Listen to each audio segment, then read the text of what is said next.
Tuhan mengikuti daya upaya manusianya. Tuhan mengikuti kekuasaan manusianya. Seolah-olah Tuhan ikut manusia.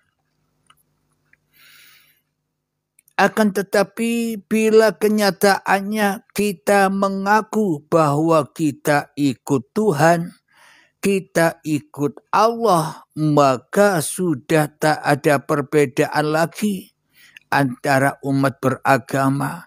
Tidak ada perbedaan lagi kepahaman-kepahaman yang dipahami oleh manusia. Kenapa?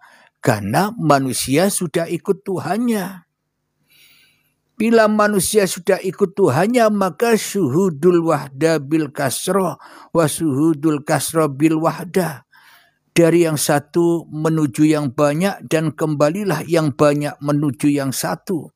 Tunggal, esa, bila benar-benar manusia itu ikut Tuhannya. Akan tetapi kita selama ini seolah-olah memahami bahwa kita ikut Tuhan, akan tetapi pemahaman kita hanyalah pemahaman ukuran manusianya saja memahami Tuhan. Karena Tuhannya ikut manusia, bukan manusianya ikut Tuhan. Maka dari itu buktinya banyak perbedaan-perbedaan antara kita. Seolah-olah masing-masing diri manusia adalah qiyamuhu binafsihinya, masing-masing diri manusia sendiri. Seolah-olah manusia berdiri dengan dirinya sendiri. Itulah bukti bahwa bahwa Tuhan ikut manusia, bukan manusia ikut Tuhan.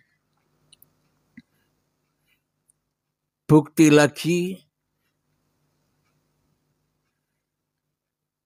bahwa sebenarnya Tuhan itu ikut manusia. Setiap apa yang dikerjakan oleh diri manusia masih teraku sendiri selama ini terbalik. Maka sesungguhnya manusianya lah yang harus ikut Tuhannya. Wadah-wadahnya lah yang harus ikut isinya. Bila tak ada isi, maka tak akan pernah ada wadah-wadah.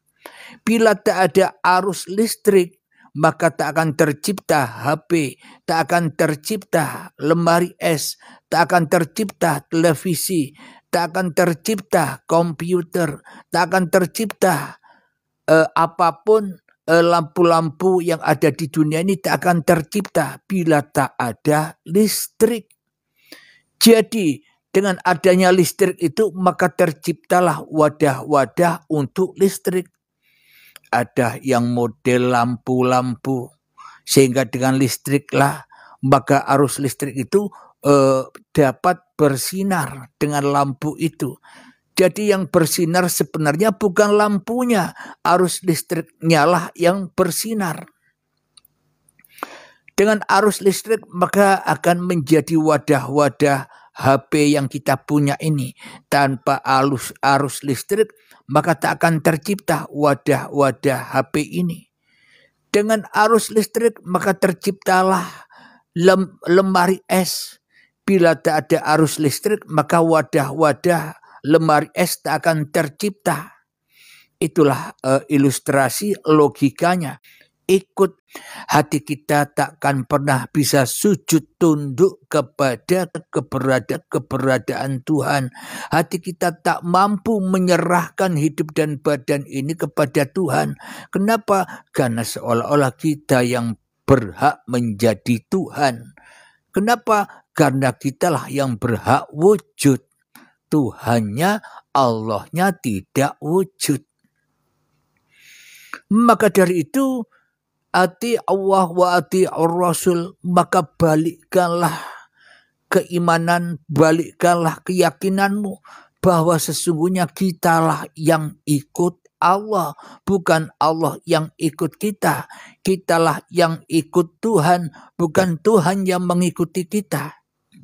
Jadi wadah-wadah jasad inilah yang mengikuti hidup kemanapun dipergerakkan, kemanapun diperjalankan, semuanya bukan perjalanannya wadah, bukan perjalanannya raga, tapi semuanya perjalanannya hidup yang menghidupi raga. Perjalanan Tuhan yang memperjalankan manusia. Maka dari itu, marilah kita bangun dari tidur panjang kita, bangun dari kebodohan kita, bangunkan kesadaran kita agar kitalah yang ikut Allah. Maknanya wadahnya harus rela, ridho, diisi dengan ruhullah.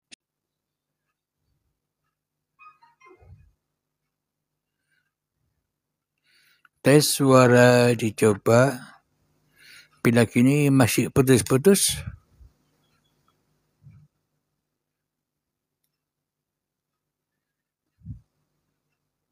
Silakan yang mau bergabung.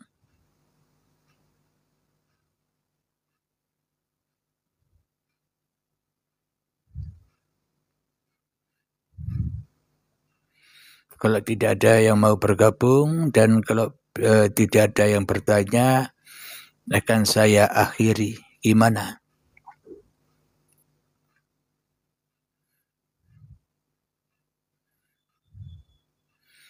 Alhamdulillahirabbil alamin. Waalaikumsalam warahmatullahi wabarakatuh. Ya Kang Mas, dari mana?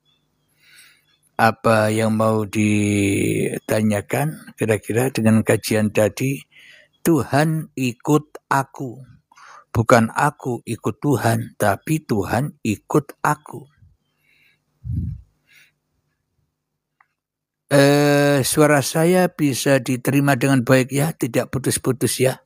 Mohon jawabannya, karena sinyalnya agak kurang bagus ini.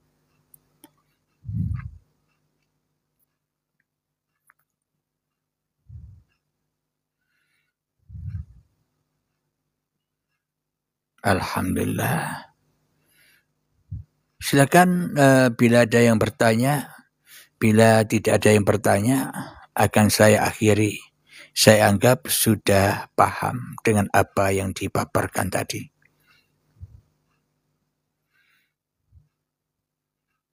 Okelah, bila demikian berhubung juga dengan menunggu sholat asar, saya akhiri dulu ya. InsyaAllah nanti kita bisa berjumpa lagi. Assalamualaikum. Oh, ada yang bertanya. Kang Heru bertanya, apakah yang menyaksikan semua yang ada di dalam diri itu dia, guruku? Betul dia bila kita sudah tidak ada. Namun bila kita masih ada, kita tak akan pernah bisa membuktikan bila dia yang ada. Karena masih terhijab, karena masih terbelenggu, karena kita masih terpenjara oleh keberadaan, kewujudan, kehidupan diri kita sendiri. Dan kita tak akan pernah bisa membuktikan dia yang ada, sementara kita masih merasa diri kita yang ada. Begitu Kang Mas, bisa dipahami Kang Mas? Apa suara saya bisa didengar dengan baik dan tidak putus-putus? Alhamdulillah. Jadi saya tulis dulu ya di sini.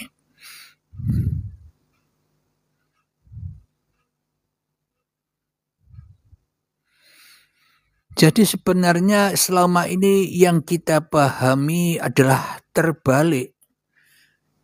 Seolah-olah kita yang ikut Allah. Seolah-olah kita yang ikut Tuhan. Tapi nyatanya dalam hati kita, Tuhan yang ikut kita. Allah yang ikut kita. Isi yang ikut wadah. Seolah-olah wadah ini paling nyata daripada isi. Seolah-olah jasad ini lebih nyata, nampak gamblang daripada rohani. Jadi seolah-olah jasad inilah yang paling berperan di muka bumi ini. Sedangkan isinya tidak kita saksikan. Karena apa? Karena kita selama ini kita merasa jadi isinya wadah. Karena kita yang merasa hidup, karena kita yang merasa daya upaya, dan karena kita telah merasa menjadi Tuhannya badan, maka seolah-olah Tuhan ikut kita. Dan sehingga kita yang merasa berkuasa atas Tuhan, kita enak-enak saja kita meminta-minta. Karena kita seolah-olah mengatur-ngatur Tuhan. Karena kita tidak mengenal Tuhan, maka dari itu kita minta terus. Kita selalu mengatur-ngatur Tuhan terus. Itulah tanda yang tidak kita sadari selama ini. Tuhan telah ikut kita. Tuhan ada di bawah kekuasaan kita. Karena apa? Karena kita selama ini hanya meyakini yang jadi isinya badan ini masih diri kita, bukan Tuhan. Manusia telah merampas isinya badan menjadi miliknya sehingga badan menjadi milik manusianya. Coba bila manusia ikut Tuhannya, maka isinya badan ini tentu adalah Tuhannya sendiri. Karena manusia tak mampu menciptakan apa-apa kecuali hanyalah Tuhannya saja yang menciptakan apa-apa. Maka dengan manusianya lah tercipta segala apa-apa. Seperti bangunan, mobil, motor, HP, peralatan dapur, peralatan lampu dan sebagainya. Itu kan ciptaan Tuhan semua. Akan tetapi manusianya yang merasa menjadi isinya wadah-wadah badan ini, sehingga manusia buta bahwa apa yang tercipta, apa yang ada ini ciptaan Tuhan. Tapi manusia tidak mau bila itu dikatakan ciptaan Tuhan, HP ciptaan Tuhan, gelas ciptaan Tuhan, mobil ciptaan Tuhan. Tidak mau manusia. Kenapa? Karena manusia masih merasa jadi Tuhannya dengan segala apa yang diciptakannya. Begitu, semoga dipahami ya. Ini mau ada yang bertanya lagi. Mau tanya, nih pengikut pengajian Gerunda Zuma ya. Ya terserah apa yang Anda prasangkakan, bebas abangku. Yang penting di sini kita mengkaji diri kita. Kita lebih yakin kepada diri kita sendiri daripada kita yakin kepada orang lain. Kita sibuk memandang diri kita sendiri daripada memandang orang lain, agar kita tidak tersesat di dalam kehidupan ini. Ada Pak Wong memperbudak Allah, memperalat Tuhan. Iya. Jadi seolah-olah kita selama ini menjadikan Allah sebagai budak-budak untuk pemuas hawa nafsu kita sendiri. Assalamualaikum. Waalaikumsalam warahmatullahi wabarakatuh. Jadi inilah tanda bahwa selama ini Tuhan atau Allah ikut manusianya. Seolah-olah isi di dalam wadah-wadah jasad ini diisi oleh manusianya. Ya najis terus. Apa yang dipakai oleh manusia sehingga menggerakkan badan ini isinya kesesatan saja. Sholatnya sesat, agamanya sesat, ibadahnya sesat. Kenapa? Karena yang menjadi isinya badan ini masih yang fana. Manusia yang fana. Manusia merasa dirinya bakok kekal di dalam badan ini. Sehingga apa yang dikeluarkan ya najis semua.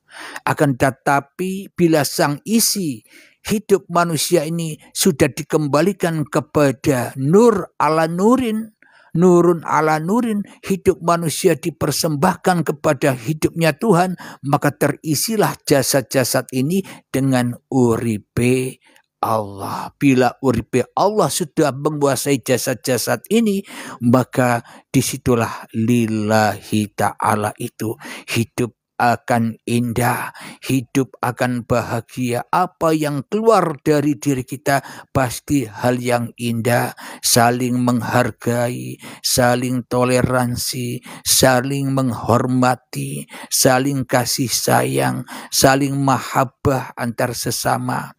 Itulah ajaran Tuhan. Tapi ajaran setan itu selalu membeda-bedakan antara manusia yang satu dengan yang lain. Selalu memisahkan cinta kasih manusianya agar selalu permusuhan, agar selalu mencari-cari perbedaannya. Inilah ajaran setan itu. Tapi kita sendiri selama ini lebih senang ikut ajaran setan, suka berdebat-debatan daripada ikut ajaran Tuhan, yakni cinta kasih, yakni mahabbah, toleransi, kasih sayang, cinta. Itulah ajaran Tuhan. Jadi bila manusia ikut ajaran Tuhan, pasti menemukan persamaan-persamaannya. Sehingga tidak lagi membeda-bedakan, sehingga tidak lagi memperdebatkan isi yang kotor ini. Jadi bila isinya masih kotor, maka isinya akan selalu berdebat-debatan, saling mencari kebenaran karena belum ketemu kebenaran. Bila isi sudah menjadi isinya uripe Allah, maka enjoy saja. Kenapa kok bisa enjoy? Karena sudah menemukan kebenaran. Meskipun difitnah, dicaci, dimaki, dihina, disesatkan, dikafirkan, enjoy saja. Wong sudah tahu rahasianya semua itu. Ini kan hanya pagelaran Sang Pencipta, bukan pagelaran manusia. Apa yang harus ditakutkan? Karena semua perjalanan yang ada di alam semesta ini perjalanan Tuhan, bukan perjalanan manusia. Apa buktinya? Semua perjalanan di dunia ini hanya perjalanan Tuhan. Di dalam surat Al-Isra ayat pertama, Subhanalladzi asra bi'abdihi lailan. Maha suci Allah yang memperjalankan hambanya di suatu malam. Nah, jelas sudah bahwa apapun yang ada di alam semesta ini perjalanan Allah, bukan perjalanan yang selain Allah. Alhamdulillah Pak Wong, terima kasih. Semoga kita semua mencapai enjoy saja agar dunia ini makmur, sentosa, aman, penuh dengan kedamaian dan kebahagiaan. Silakan bila ada yang bertanya. Apa ada yang mau naik? Tapi sebentar lagi mau sholat asar dulu. Silakan bila ada yang mau bertanya lewat kolom komentar, silakan. Kita di sini belajar bersama-sama. Kita semua wadah-wadah Tuhan itu sendiri, bukan wadah-wadah diri kita. Kenapa? Kalau badan ini adalah wadah-wadah diri kita sendiri, lalu kapan kita menciptakan badan? Kapan kita membuat badan? Kalau memang badan-badan ini adalah ciptaan diri manusia kita sendiri, bila badan-badan ini adalah badan kita sendiri, tentunya ya kita sendiri yang memproses, kita sendiri yang makani, kita sendiri yang menata, atau kita sendiri yang merawat isi di dalam tubuh ini. Setelah kita makan dan minum, kita rawat sendiri. Hasil makanan dan minuman ini dipisah-pisahkan, dicari sehingga menjadi intisari makanan yang ada di dalam tubuh ini. Kita sendiri yang ngatur sehingga menjadi energi, sehingga menjadi vitamin, menjadi imun tubuh dan sebagainya. Tentunya kita sendiri yang merawatnya. Bukan orang lain, bukan Tuhan yang merawat. yang memanjangkan kuku kita sendiri, yang memanjangkan rambut kita sendiri bila memang badan ini milik kita. Tapi ternyata kenapa kita harus potong kuku? Kenapa kita harus potong rambut? Karena yang memanjangkan kuku, yang memanjangkan rambut bukan kita. Yang mengatur kita bukan kita. Maka dari itu kita sampai memotong kuku dan memotong rambut karena kepanjangan. Kalau kita yang punya tubuh, kita pun harus bisa mengatur tubuh. Wahai kuku, tidak usah panjang biar aku tidak capek memotongmu. Wahai rambut, tidak usah panjang agar aku tidak capek memotongmu. Tentunya begitu bila tubuh ini, bila badan ini milik manusia. Akan tetapi wadah ini bukan wadah manusia, bukan ciptaan manusia, bukan milik manusia. Ya penguasa dan pencipta wadah inilah yang berkuasa atas wadah-wadah ini. Dan kita harus serahkan isi dan wadah ini, bahwa isi dan wadah ini sebenarnya dohir batinnya Allah.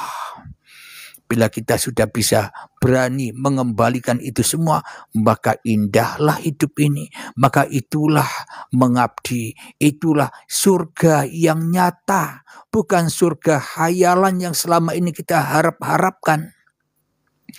Apa surga yang nyata itu? Surga di mana kita tenang, tentram, senang, bahagia menjalani kehidupan ini. Itulah surga Allah. Karena isinya sudah kembali kepada Allah. Isinya ikut Allah, manusianya ikut Allah. Baru manusianya akan taat. Baru manusianya akan takwa. Baru manusianya akan beriman. Selalu menjadi rasul-rasulnya Allah. Allah lah yang mengutus manusia. Jadi bukan manusia yang mengutus Allah dengan doa-doanya. Baiklah sahabat-sahabatku, silakan bila ada yang mau bertanya lagi, silakan. Semoga bisa dipahami ya. Kita belajar santai-santai saja, enjoy. Silakan minum dulu.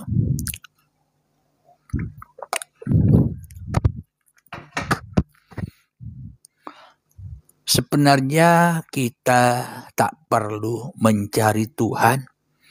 Kebanyakan orang-orang belajar ilmu ketuhanan demi untuk mencari Tuhan. Dan tujuannya mencari Tuhan untuk apa? Agar enak diminta-mintai, agar doanya selalu terkabul. Itu pemuas hawa nafsu. Mencari Tuhan hanya untuk memperbudak Tuhan. Mencari Tuhan bukan untuk kembali kepada Tuhan, tapi mencari Tuhan untuk kepuasan hawa nafsunya sendiri. Iya tak sahabat-sahabat? Maka dari itu ia tersiksa terus hidupnya. Kenapa? Karena ada cinta-cinta yang selain Tuhan di dalam dadanya. Itulah yang menjadikan kita siksa di dunia ini. Yang membuat sakit hati kita dengan perkara-perkara dunia. Kenapa? Karena kita masih jadi malik, jadi penjaga dunia, penjaga neraka. Karena sebenarnya milik Allah kok kita aku sebagai milik kita. Ya neraka panas hati kita. Allah kok disaingi, ya panas. Namun bila kita rela ridho menanggalkan kebesaran kita agar tidak menyaingi Allah, maka serahkan isi tubuhmu. Hidup ini kembalikan kepada Allah, otomatis tubuh ini, wadah ini menjadi wadah-wadahnya Allah. Maka lillahi ta'ala lah di perjalanan kehidupan selanjutnya jadi manusia baru, kata pemahaman sahabat kita yang berada di agama yang lain. Jadi manusia baru, ibarat jadi manusia baru itu adalah mu'alaf bahasa Islamnya, jadi bayi lagi, terhapuslah dosa-dosa. Jadi memang tak perlulah mencari Tuhan. Kenapa? Karena Tuhanlah yang datang mencari kita. Bahasa lainnya, Tuhanlah yang menjamah hati-hati manusia yang dikehendaki. Maka dari itu tak perlu sulit mencari Tuhan. Tinggal apa? Tinggal Islamkan dirimu. Apa isi Islam itu? Berpasrah diri. Selamatkanlah dirimu dari jeratan, dari penjara hawa nafsumu sendiri. Hanya itu yang harus kita berani menyerahkan diri. Meskipun kita mencari ilmu puluhan tahun ke sana kemari, baiat ribuan kali banyaknya, tapi diri kita masih ada, ya percuma dan tak berguna baiat-baiatnya. Hanya menambah kita semakin tinggi. Dengan baiat-baiat itu hanya menjadikan kita semakin sombong. Dengan banyaknya baiat itu karena kita merasa sudah tinggi ilmunya karena bisa berbaiat ke ribuan guru. Jadi makna baiat itu adalah ketika manusianya sudah tak jadi Tuhan lagi, alias manusianya kembali ke alam bako, manusianya kembali ke alam fitrahnya atau tiada, goib manusianya, tidak wujud manusianya, mati manusianya, maka beralihlah kekuasaan di tangan Tuhannya. Itulah yang dimaksud baiat. Jadi ketika berbaiat manusianya sudah tidak ada lagi, tidak ada ilmunya lagi, tidak ada daya upayanya lagi. Sudah enjoy saja. Itulah hakikat makna baiat itu. Berserah diri kepada Allah. Jadi isi dan wadahnya pun jadi milik Allah. Manusianya hanya nonton Allah sambil makan popcorn, enjoy saja. Silakan dilanjut. Assalamualaikum. Kapan saya merasa malu tuh berdoa agar keinginan tercapai? Bukankah yang tak berdoa itu sombong? Ya, kata setan itu sombong. Kenapa? Kalau kita tidak berdoa, maka hawa nafsu ini tidak akan menggebu-gebu. Dengan berdoa maka hawa nafsu tambah membara, ingin minta ini, minta itu dan sebagainya. Memang ayatnya di dalam Al-Quran, ud'uni astajib lakum. Makna pemahaman hawa nafsu, berdoalah, mintalah kepada Allah, pasti diijabahi, pasti dituruti. Logikanya, bila itu benar, maka tak akan ada orang yang miskin di dunia ini. Bila ud'uni astajib lakum itu kita maknai berdoa, maka tak akan ada yang miskin. Kenapa? Karena semuanya pasti diijabahi, dituruti oleh Allah. Tapi kenapa kok masih banyak orang miskin di dunia ini? Karena ud'uni astajib lakum bukan berdoa sesungguhnya maknanya. Ud'uni astajib lakum itu sesungguhnya hakikatnya maknanya begini. Ud'uni, datanglah kepadaku, penuhi undanganku, datanglah kepadaku. Bila kau sudah datang kepadaku, astajib lakum, maka sejahteralah hatimu. Bila engkau sudah datang menemui aku, maka akan tenang hatimu. Itu maknanya pasti terjadi. Kalau berdoalah kepadaku, pasti akan kuijabahi. Mana buktinya? Banyak orang yang masih melarat. Berarti artinya bukan berdoa itu. Datanglah, temui Allah dengan apa? Pasrahkan hidup dan badanmu agar engkau bahagia. Kalau itu perintahnya, berdoalah kepadaku, mintalah kepadaku, maka hijab kita semakin tebal. Kita semakin jauh dari Allah. Semoga penjelasannya tentang ud'uni astajib lakum bisa dipahami ya sahabat-sahabat. Ya alhamdulillah.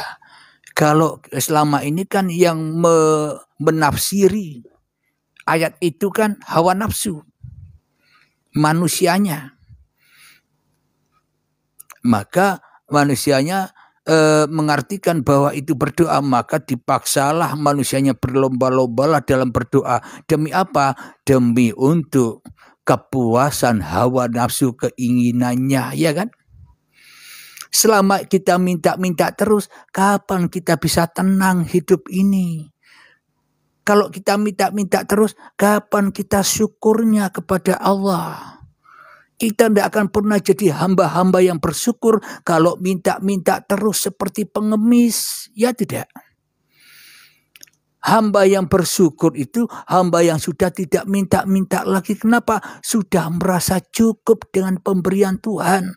Pemberian Tuhan yang maha besar ini apa? Hidup dan badan. Maha besar, diberi kesehatan. Itulah rezeki yang tak ternilai harganya. Dibanding dengan rezeki-rezeki yang hanya sepele. Kita selama ini membesar-besarkan rezeki yang sedikit daripada rezeki yang terbesar yang ada di dalam diri kita. Kita lupa, kita tidak bersyukur dengan rezeki hidup dan badan ini. Malah kita mencari rezeki-rezeki yang sepele, yang kecil, yang kita besar-besarkan, ya kan? Ya, yang minta-minta terus kayak anak-anak. Iya, sampai kapan kita jadi bocil-bocil terus? Berdewasalah sedikit. Datanglah, ud'uni, datanglah kepadaku. Bertamulah kepadaku. Bila kau datang kepadaku, bila kau bertamu kepadaku, bila kau menemui aku dengan membawa bekal-bekalmu hidup dan badanmu, maka astajib lakum, maka hidupmu akan sejahtera. Kaya dengan selalu bersyukur kepada Allah dengan apa yang telah diberikan. Begitu. Semoga bisa dipahami ya Kang Mas ya. Kita di sini saya tidak mengajari, kita sama-sama belajar membuka kesadaran hati yang selama ini tersimpan di dalam berangkas-berangkasnya setan, tersimpan di dalam berangkas-berangkasnya iblis, tersimpan di dalam berangkas-berangkasnya hawa nafsu, sehingga kita tak bisa menyaksikan kesalahan-kesalahan kita sendiri. Kita hanya sibuk mencari kesalahan orang lain. Kenapa? Karena kita kepada diri kita saja tidak kenal.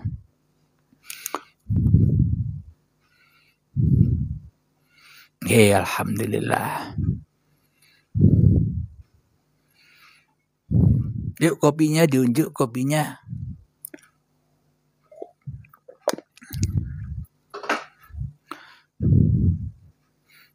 Semoga jawaban-jawaban dari pertanyaan-pertanyaan tadi bisa diterima ya, bisa dipahami. Amin ya rabbal alamin. Kita sama-sama belajar, saya pun juga belajar. Belajar berpasrah diri dengan apa, keadaan apa, ketetapan apa yang kita hadapi. Berpasrah diri di situ. Kalau kita menyerah kepada Allah, enak hidup ini. Tapi kalau kita menentang Allah, ya adablah yang kita rasa.